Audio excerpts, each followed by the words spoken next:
Rosewood Academy is currently conducting a special training exercise in the form of a battle royal. This exercise should have been a unique opportunity for students to showcase their learning outcomes by competing against each other.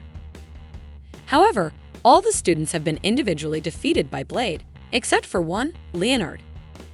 He is determined to win using the absolute defense of his spear drill.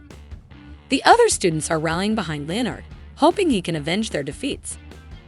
As usual, Leonard promises his victory to Ernest, but she seems indifferent and asks why he hasn't been defeated yet. Ernest's words shatter Leonard's confidence instantly. Jessica worsens the situation by suggesting that Blade is the type of person who saves the worst for last, implying that he enjoys consuming unpleasant things at the end. Despite these remarks, Leonard remains determined to defeat Blade and charges forward with all his might. However, Blade effortlessly dodges his attacks, leaving the other students disappointed, as they had already anticipated this outcome. During the night, Leonard reflects on his battles with Blade. He acknowledges Blade's formidable strength, but believes that if he can defeat Blade, Ernest might start paying attention to him. The following day, Leonard is relaxing in the academy garden when Maria approaches him and asks if he accepted defeat from Blade and is now taking it easy. Leonard chuckles and tells Maria that she doesn't understand what he's going through. Maria admits she doesn't know how it feels, but she emphasizes that she stands beside Blade, not behind him. Although Maria still cannot defeat Blade, she is confident that with her strength, she will stand alongside him one day. Leonard infers that Maria might have feelings for Blade, but she quickly denies it, comparing herself to Mao, who sees Blade as a rival. Leonard then stands up and asks Maria if she wants to kill Blade.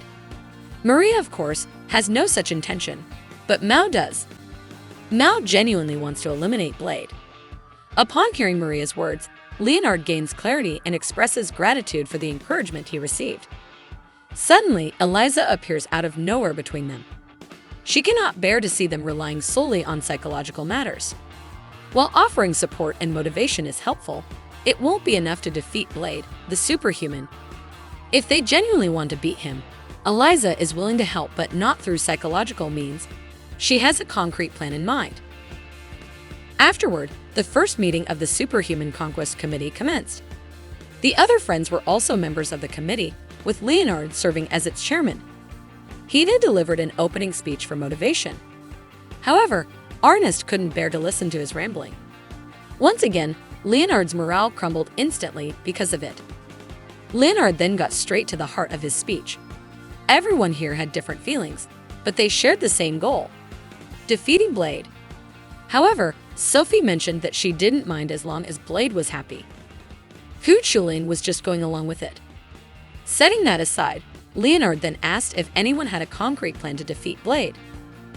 Jessica suggested attacking him while he slept, while Claire recommended using poison. Ernest objected to such underhanded tactics, but Eliza argued that it wasn't cheating. In fact, Blade was the one who had been unfair from the beginning by becoming a superhuman. The other members agreed with Eliza's statement. As weak humans challenging a superhuman, they were allowed to use any means necessary. However, Ernest wanted to do it fairly.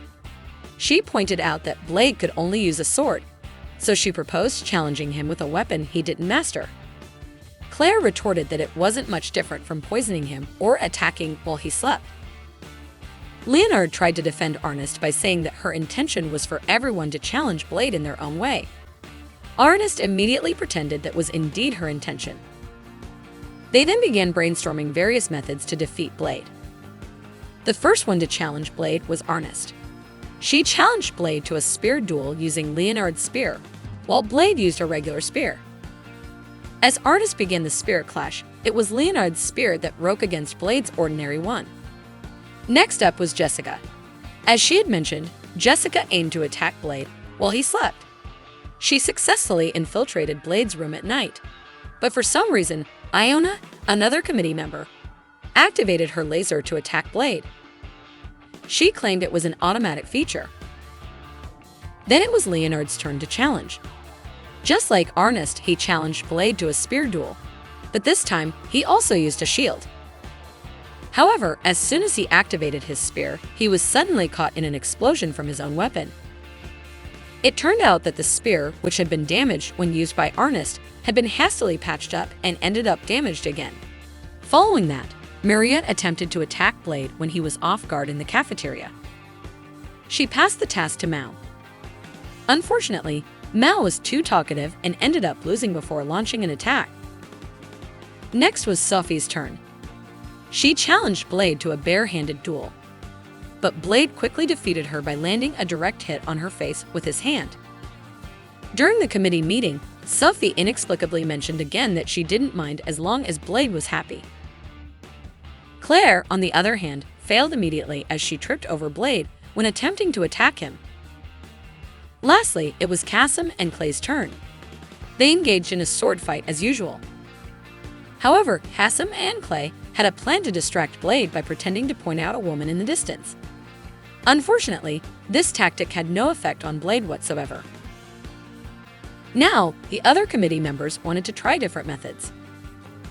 Ernest even tried a suit, but somehow, Blade still emerged victorious. Ernest then challenged him to endurance tests involving extreme heat and cold, but none of these attempts yielded any results. During the committee meeting, Ernest was truly frustrated by her inability to win. She wanted to defeat Blade by any means necessary and be recognized as strong by him. Leonard responded by saying that recognition wasn't only about winning but also about the real value of their efforts. Despite his words, Ernest remained indifferent and just wanted to win once and for all. She couldn't stand having to make the Gaifan sound repeatedly. Suddenly, Iona explained that Gaifan in an ancient language meant surrender. Iona suggested that this method might work because during her duel with Blade, she had managed to make him surrender. At that time, Iona had offered her own life as a hostage, so they needed to have a hostage to defeat Blade. The next day, the plan was set to be executed during the medical class taught by the school nurse. Blade was curious why Leonard, Kasim, and Clay weren't attending this class. Jessica made up an excuse, saying that the three of them had some business to attend to. Suddenly, the classroom door was forcibly opened by three masked men. Yes, they were indeed Leonard, Kasim, and Clay. They pretended to be terrorists. Sophie explained that terrorists were a group that used violence to achieve political goals. They took the school nurse hostage and explained what they were doing. Meanwhile, the uninvolved students were instructed to leave the classroom. Initially, Blade also wanted to leave, but he was stopped by Ernest. She emphasized that there were hostages taken by the terrorists. After hearing the situation, the school nurse also cooperated and pretended to ask for help from Blade. The other girls immediately wanted to be taken hostage as well. They wanted Blade to rescue them. After a lengthy argument, the school nurse left the classroom to let the others become hostages. Despite all this, Blade remained unfazed. He even asked Ku Chulin about the meaning of hostages. Ku Chulin clearly didn't know and casually replied with preserved food. Ernest couldn't stand Blade's ignorance and mocked him. Even though his life was in danger, Blade refused to help. However, Blade was still puzzled by the connection between terrorists committing violence and preserved food. After that, Blade even asked why Leonard, Kasim, and Clay were wearing animal masks. They didn't expect Blade to have figured it out. As it turned out, Blade mentioned that he knew from the beginning based on the way they walked. He asked why they chose to make the girls hostages. They were surprised when Blade considered it not just an act. Kasim then replied that they wanted to turn them into preserved food. Blade even believed their words and advised against it. It seemed like this strategy was effective. However, Kasim got too cocky and dared to touch Ernest and Claire's chests, which resulted in him getting beaten up instead. Nevertheless, Leonard and Clay still asked Blade to surrender. Leonard hinted that Blade would surrender just like during his duel with Iona back then. However, Blade said that the circumstances were different from that time. Leonard tried to prove that Blade was helpless by threatening to cut Ernest's throat.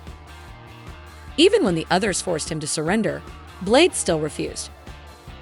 He then swung his sword slowly, which tore apart the clothes of Leonard, Kasim, and Clay, and destroyed their weapons as well. Now Ernest couldn't take it anymore. She transformed herself into her demon form. Not only her, but also the others were determined to confront Blade once more. Unfortunately, all of it was in vain. Once again, they were all soundly defeated by Blade. They surrendered and admitted that they had just pretended to be terrorists. Blade considered this as child's play. Blade didn't actually know because he had never played children's games before. In the end, the committee members held their 334th meeting. Leonard still refused to surrender until they achieved results. The same went for Ernest. However, Eliza had resigned herself and suggested that they should just surrender. Leonard remained unfazed. He asked Ernest to hold his hand and fight together once more. However, Ernest's current focus was on making Blade cry and praise her for being strong. Once again, Leonard's morale was shattered by her words.